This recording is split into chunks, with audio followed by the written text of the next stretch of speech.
Surman संस्था के पीछे का क्या स्टोरी है?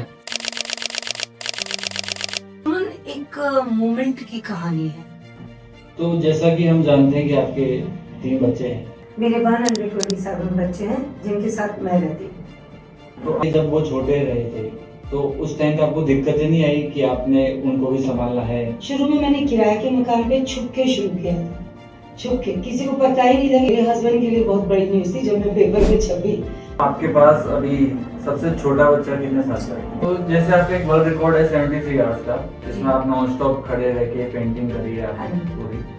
आपने जिस चीज की स्टडी करी फैशन डिजाइनिंग, तो उसमें आपने सोचा था कि हेलो नमस्कार एवरीवन, मेरा नाम यथार्थ तांबी है। आज हम बैठे हैं सुरमन संस्था के फाउंडर के साथ, मनन जी के साथ। नमस्कार। नमस्कार। कैसे हैं आप? ठीक हूँ। ठीक है, तो आज हम बात करेंगे इनकी जर्नी के बारे में। इन्होंने कैसे स्टार्ट करा, कैसे इन्होंने इस माइलस्टोन को हासिल करा और कैसे कैसे इन्होंने क्या क्या चुनौतियों का सामना करा। तो आप जुड़े रहिए हमारे साथ, चालू करते हैं। हेलो मनन जी। हेलो। तो आप अपन शुरू से शुरुआत करो। श्योर। तो आपका सुरमन संस्था कब चालू हुआ? सुरमन संस्था के पीछे का क्या स्टोरी है? सुरमन का क्या मतलब है? आप प्लीज ये सब बताइए। एक साथ इतने सवाल, पर कोशिश करती हूँ। सुरमन संस्थान मैटर ऑफ फीलिंग्स है। स से सुंदर, उसे उत्कृष्ट, र से राग में, म से मृदुल और न से निरंतर। अगर तुम रहते हो तो कुछ भी अचीव कर सकते हो, ऐसा मेरा सोचना है। और दूसरा, सुमन एक मोमेंट की कहानी है, एक पल की कहानी है कि जब क्या होता है जिंदगी में, हम लोग बहुत सारी चीज़ें देखते जाते हैं, लेकिन कोई ऐसा पल होता है जिसमें आप ठहर जाते हो। मेरी ज़िंदगी में एक ऐसा पल आया कि मैं ठहर गई। एक छोटे से बच्चे की निगाहें जो कचरे के ढेर पर बैठ के, वो भी बिना एक सिंगल क्लोथ के, कुछ ढूंढ रहा था। अपने छोटे छोटे बच्चे और भी थे, तो मेरी नज़र उससे मिली और तब मैं अपना फैशन डिज़ाइनिंग कंप्लीट करके आई थी। मुझे लगा कि ओह, मैं तो पता नहीं क्या करूँगी क्या नहीं। तो मुझे उसको फैशन डिज़ाइनिंग और एक बच्चे को निर्वस्त देखना, तो मुझे लगा कि मैं क्या कर रही हूँ, यहाँ तो कपड़े ही नहीं है, कैसे करें। तो वो एक चेंज हुआ। उसके बाद कुछ इंसिडेंसेस और होते गए मेरे साथ में, और एक लाइफ में चेंज आ गया और मैं स्लम एरियाज में जाने लगी। स्लम एरिया में जाते जाते एक दिन मेरे को लोगों ने कहा, वो लोग मुझे मनन जी की बजाय क्या बोलते थे, ए माधुरी दीक्षित, माधुरी जी, ऐसा करके बोलते थे। बहुत पहले की बात है। तो उन्होंने मुझसे कहा कि कल किसी एक बच्चे को कोई छोड़ गया है रात को रेलवे स्टेशन पे, और कल से तो हम सवार रहे हैं, आप रोज रोज यहाँ पर आती है। मैं कच्ची बस्तियों में जाती थी, ड्राइंग सिखाने, पेंटिंग सिखाने, कुछ पढ़ाने, कुछ खेल खिलौने, ऐसा। तो जो भी होता था मेरे पास में, वो उसको शेयर करने, बांटने नहीं बोलूँगी, शेयर करने। तो उन्होंने जब उस बच्चे को दिया तो मैं मना नहीं कर पाई, और उस बच्ची को मैं अपने साथ आई। She is married now, she is well settled. वहाँ से ये शुरू हुआ, बिल्कुल फाउंडेशन की तरह, मतलब एक चीज़ जिसकी नींव डल गई। तो उससे पहले मैं सिर्फ कच्ची बस्तियों में जाती थी और जैसे बच्चे करते वैसा करती थी। That time I was 19। तो वहाँ से मेरे जीवन की शुरुआत हुई, सुरमन की शुरुआत। तो आप बता रहे हैं कि आप 19 के थे, तो उस टाइम तो आप अनमेरिड रहे होंगे। हाँ।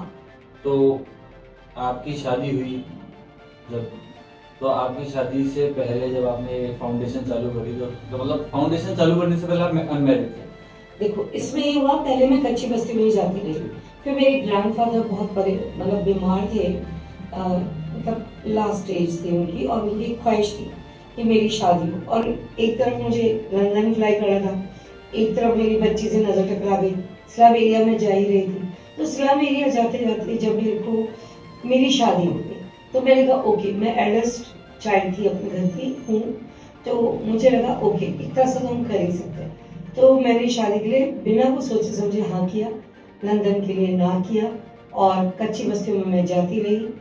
और करते करते आफ्टर मैरिज मुझे वो बच्ची मिली।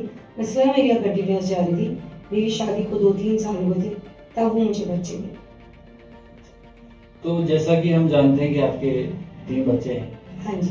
तो उनके जब वो छोटे रहे थे, तो उस टाइम पे आपको दिक्कतें नहीं आई कि आपने उनको भी संभालना है, आपके फाउंडेशन को भी संभालना है? मेरे बच्चे बहुत सारे हैं। मेरे 3 बायोलॉजिकल बच्चे हैं जिनको मैंने जन्म दिया।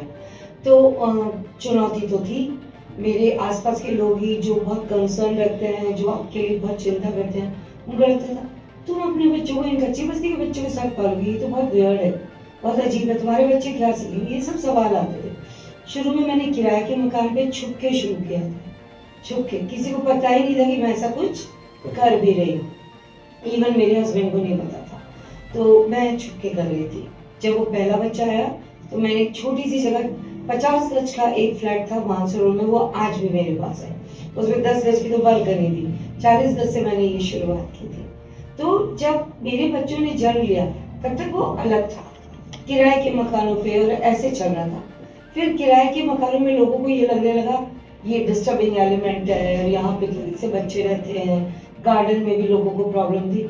तो मुझे किसी ने किराए पे मकान नहीं दिया।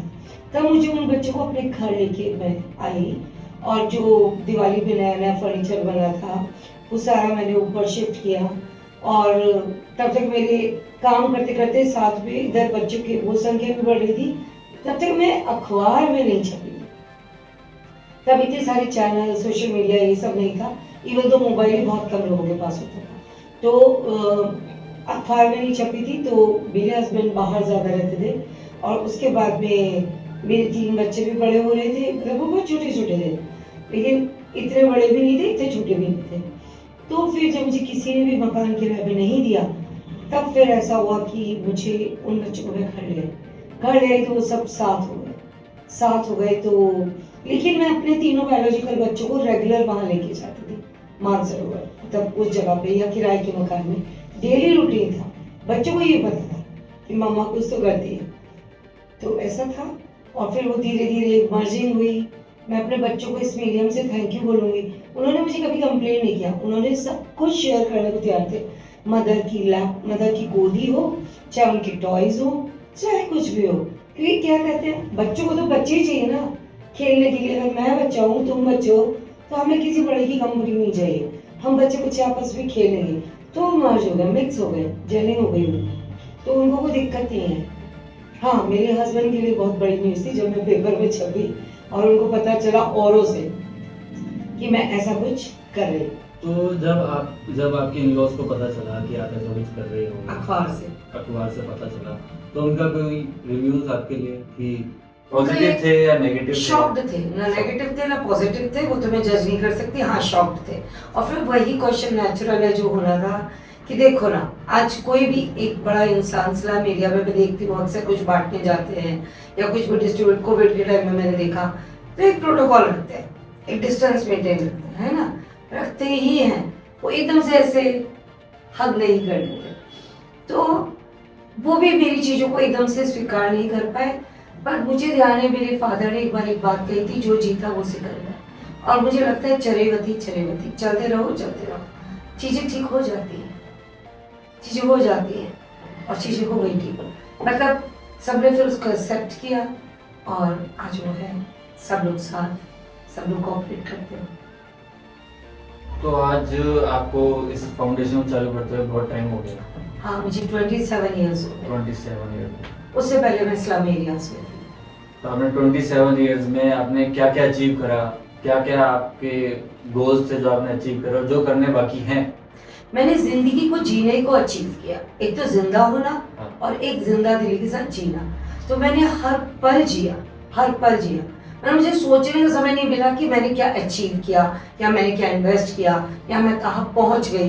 बस मैं चलने में ही इतनी मगन रही कि मेरे लिए सवाल, अगर मैं इस पर ध्यान दूँ तो मुझे ये सोचना पड़ेगा कि मैंने क्या अचीव किया। बस ये है कि मैंने जिया फुल दिल से। तो जैसे आपका एक वर्ल्ड रिकॉर्ड है 73 आवर्स का, जिसमें आप नॉन स्टॉप खड़े रह के पेंटिंग करी है आपने पूरी, तो उसको करने में आपको कितनी दिक्कतें आई, किस चीज़ों का आपने सामना करा, और थकान हुई या फिर किसी ने कुछ टोका या कुछ भी हो, मतलब पब्लिक रिव्यूज क्या थे उससे रिलेटेड? देखिए, वो 72 आवर्स का था और वो 73 आवर हो गया था, है ना। तो उसमें क्या था कि उस वक्त दामिनी वाला केस हुआ था। तो लेकिन मैं उसके लिए उस वक्त इतनी कनेक्ट थी। मैंने पहले, मैं आपको ट्रू स्टोरी बताती हूँ। दिवाली का टाइम आने वाला था और मेरे घर की सारी दीवारें उधड़ी उखड़ी पड़ी थी। जिस घर में इतने बच्चे हो तो चूना भी खाएंगे, लकीटे भी करेंगे, कुछ कुछ। सबके घर में पेंट हो रहा था, सबके घर में। तो मेरे घर में नहीं हो पाया क्योंकि it was very expensive for me at that time. तो मेरे को लगा मैं क्या करूँ। तो ऐसे ही मैंने क्या करा, कलर्स करने शुरू कर दिया अपने घर में। सारे बच्चों को हमरा कि भाई एक वॉल कर दी, 2 वॉल कर दी। तो आप जैसे या एक व्यक्ति थे जो आए और उन्होंने कहा आप कितना पेंट कर लोगे, आप कितना पेंट कर सकते हो। तो मैंने कहा मैं कर सकती हूँ। बोले लगातार कितना करते रहोगे, मैं सवेरे आया था तो अभी आप पेंट कर रहे हो, तो आप लगातार कितनी देर पेंट कर सकते हो। मैंने कहा 50-60 घंटे, 70-72 घंटे। तब मैंने ये कैलकुलेट नहीं किया था कि 24 दिन 48, 24 दिया 72, ये 3 दिन 3 रात होते हैं, सोचा नहीं था। अब मैंने उनसे तो बोल दिया और वो चले भी गए। लेकिन बाद में मेरे दिमाग में आया 72 घंटे, अच्छा ये 3 दिन 3 रात होते। मैंने बोला या मैं कर सकती हूँ, मैंने बोला या मैं कर सकती हूँ। और तो मुझे लगा ये तो करके ही पता चलेगा कि मैं कर सकती हूँ या मैं नहीं कर सकती हूँ। ठीक है, तो ओके डन। तो मैंने डेट फिक्स कर ली, 29 दिसंबर 2012 डेट डिसाइड कर ली। और उसके बाद में डिसीजन हो गया, और डिसीजन हो गया। और मैं कोई सीखी हुई पेंटर आर्टिस्ट कुछ भी नहीं हूँ, है ना। लोग मुझे रंगरेजा भी कहते हैं। तो आई प्ले विद कलर्स। तो मैंने दिमाग नहीं लगाया, बस वो हुआ स्टैचू सर्किल जयपुर पे। और वो 72 घंटे पूरे भी हो गए, है ना। पूरे हो गए तो मेरे से ज़्यादा चिंता औरों को थी। तो मैं तो कर रही थी, उसी वक्त मुझे हाथों से पेंटिंग करना है। उससे पहले मैं ब्रश से धीरे धीरे कुछ कुछ कुचल कुचल करती थी, उसके बाद भी ऐसा हुआ। तो ये बहुत होने के बाद मुझे पता चला कि तो हो गया, इट्स डन। तो उससे क्या हुआ था, सब कुछ सही चल रहा था। एक तो मैं पेंटिंग करना सीख गई, मतलब मैं ठीक ठीक बनाने लग गई क्योंकि वो करते करते, है ना, तो प्रैक्टिस हो गई कि कैसे ब्रश चल रहा है, कैसे कलर का। मैं खुद, मेरे लिए वो एक नई चीज़ थी। बेसिकली मैं ना करता थी ना मैं करती, मैं क्रिया हूँ।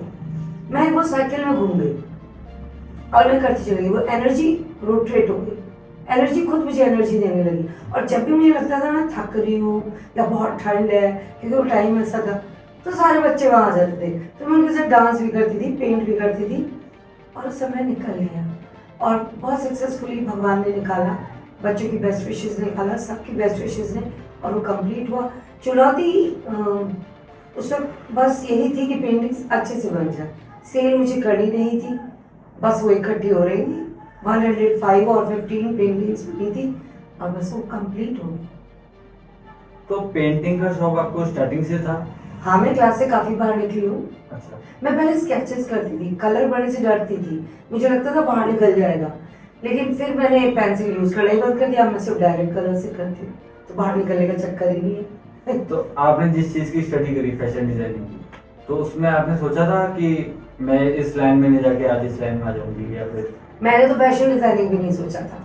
मैं देखो, कोई भी फाइनली बचपन से सोचता नहीं है। मैं तो एयरफोर्स में जाना चाहती थी, मेरी इच्छा थी मैं तिरंगे में लिपट के जाऊँ अच्छे से। तो मैं तो एयरफोर्स में जाना चाहती थी। और जब वो ड्रीम मेरा पूरा नहीं हो सकता था समहाउ कुछ रीजंस के कारण, तो फिर मुझे जीना था पूरी तरीके से। और पढ़ाई में तो बिल्कुल अच्छी नहीं थी, बैंक बेंचर रही हूँ, बिल्कुल पीछे ही। नंबर टीचर को तो सेटिस्फेक्शन 00 देके मिलता था मैथ्स में। तो आपने सुना है कोई मैथ्स में रखता है, मैं रखती थी। तो और वो मुझे रखती भी नहीं थी। अगर मुझे कल का कोई एग्जाम है तो मेरी माँ मुझे आज पढ़ के सुनाती थी, फिर जितना सुन लेती थी उतना लिखाती थी और पास हो जाती थी। आउट ऑफ द बॉक्स दूसरी बुक्स पढ़ती थी। तो पेंटिंग मेरी हॉबी थी या मेरा पैशन था, मुझे नहीं पता। लेकिन हाँ, मैं आर्ट मेरा पैशन रहा। जैसे like theatres, like short movies, कुछ भी जहाँ पे आप बाउंड्रीज में नहीं बंधे हुए हो, आप कर सकते हो। क्योंकि आर्ट किसी एक चीज़ में बंधी हुई नहीं है। सी, वो कुछ भी हो सकती है, अच्छी बुरी दुनिया को जज कर लेते, पर मैंने तो कर दिया। हाँ, थिएटर तो मैंने आपका देखा है। ओके। और अच्छा भी था। अब शॉर्ट फिल्म बनाऊंगी। अच्छी रही। हाँ, उम्मीद है और अच्छी। 3-4 बनाई है। अब थोड़ा प्रोफेशनली अच्छे से बनाने की कोशिश करूंगी, बच्चों के साथ, इस्लामी इलाके के बच्चों से। ठीक है, तो अब अपन आज पे आते हैं। ओके। आज आपके पास कितने बच्चे हैं जो आपके साथ रहते हैं? मेरे 127 बच्चे हैं जिनके साथ मैं रहती हूँ। 127। हाँ। और आपके 2 ब्रांच है ना, एक गर्ल्स और हाँ, बॉयज। एक वो।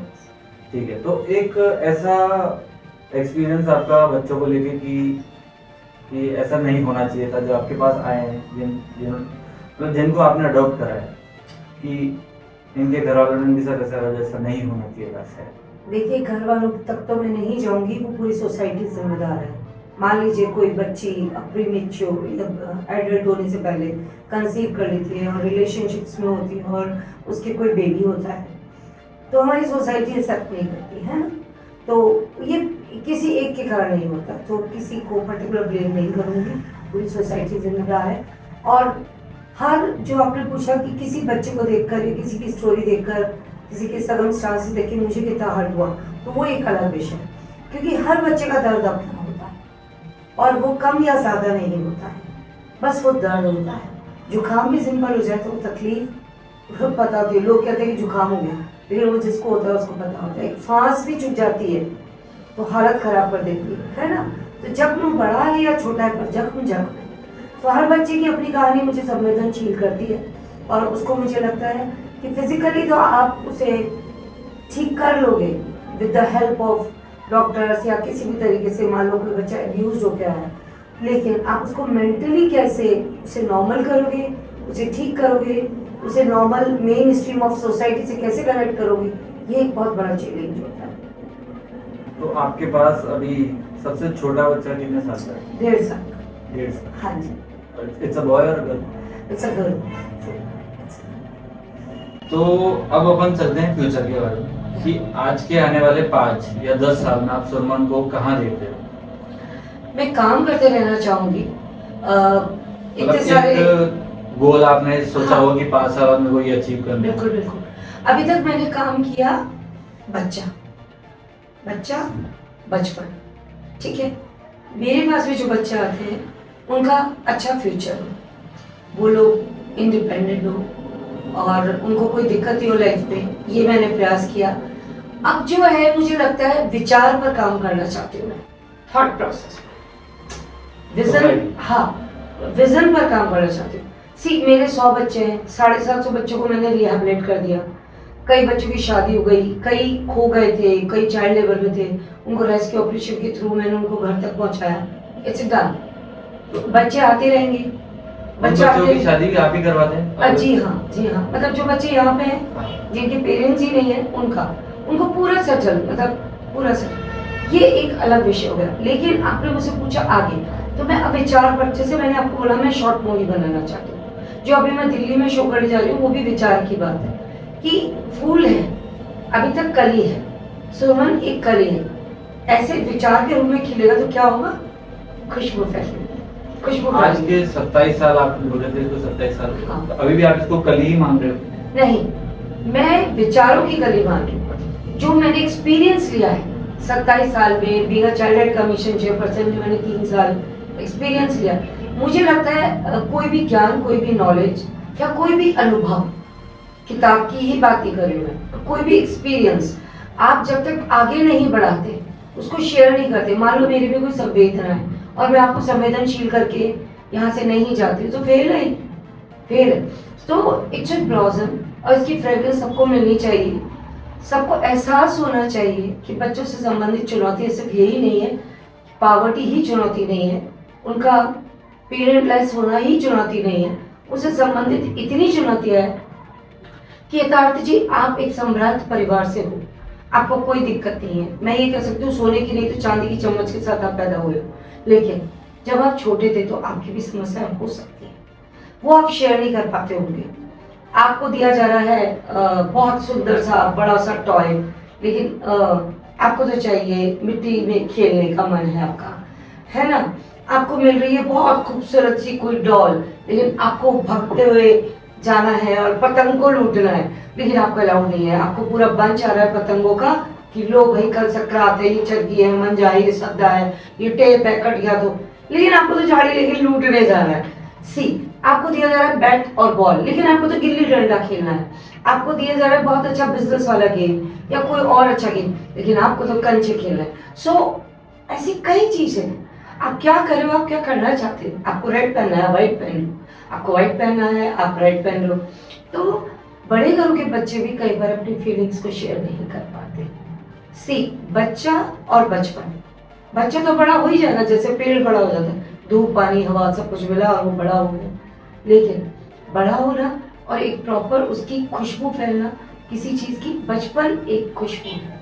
तो मैं उस विचार पर काम करना चाहती हूँ, medium by movies, by marathons, by theatres, by नुक्कड़ नाटक, बाय सॉन्ग्स, बाय लिखना, इन सब तरीकों से विचार को फैलाना चाहती हूँ कि बच्चे क्या चाहते हैं, बच्चों की आवाज बनकर।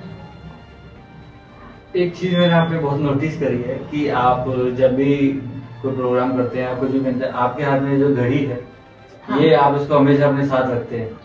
इस घड़ी की कोई स्टोरी है या फिर बस आपको शौक है? नहीं, ये मैं पेंटिंग मैराथन्स में पहनती हूँ, और तो ये कलर्स लगे हुए हैं। हाँ, वो देख ये लो। कलर्स लगे हुए हैं बहुत सारे, तो यही मेरी घड़ी है, यही मैं हूँ। ऐसे नहीं, यार अक्सर जो लेडीज ऐसी घड़ियां पहनना पसंद नहीं करती हैं, पर Okay. आपको या फिर बहुत कम लोग हैं जो ऐसी स्पोर्टिव लोग घड़ियां तो मैं पहनते हैं। स्पोर्टिव हूँ ऐसा मान लो।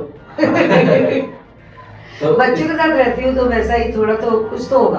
आप कोयले में बैठोगे तो कोयले का कुछ तो रंग लगेगा, व्हाइट में बैठोगे तो मैं बच्चों में रहती हूँ तो कुछ तो मेरे में भी आएगा, और ये सबको बचा के रखना चाहिए। तो ये मतलब अच्छा लगा आपकी बातें सुन, थैंक यू। और very best of luck for your Delhi को मैराथन। एंड ये मैराथन होने वाला है कनॉट पैलेस में 30 और 1 तारीख को दिल्ली में। तो हम चाहते हैं कि आप वहाँ पे पधारें, अच्छे से अच्छे लोग लेके आए, अपने साथ लाए, और नहीं आ सकते तो हमारे साथ यूट्यूब या इंस्टाग्राम पे जुड़े रहें और हमको सपोर्ट करें इस चीज़ के लिए। तो और जाने से पहले एक मैसेज चाहता हूँ मैं आपकी तरफ से कि यूथ के लिए एक मैसेज आपकी तरफ से कुछ बढ़िया सा। यूथ को मैं कैटेगरी एज के हिसाब से नहीं करूंगी, ओके। यूथ दिल से रहे, बच्चे दिल से रहे और जिंदा दिली के साथ जिए। मत सोचे कि मैंने ये किया तो क्या होगा क्या नहीं होगा, बस एक बार उसको सेंस कीजिए कि वो सही है या गलत, और खुलकर जिए अपनी जिंदगी। सिर्फ सोशल मीडिया में या इन सब में ही नहीं, हालांकि मैं सोशल मीडिया से पहुंचूं, अपनी जिंदगी की फ्रेग्रेंस को खोने ना दें। अच्छे से जिए, खुल के, किसी और के लिए भी जिए, सिर्फ अपने लिए ही नहीं। तो आपकी कहानी सुन के एक लाइन याद आती है कि कर दिखा कुछ ऐसा कि दुनिया करना चाहे आपके जैसा। Thank you.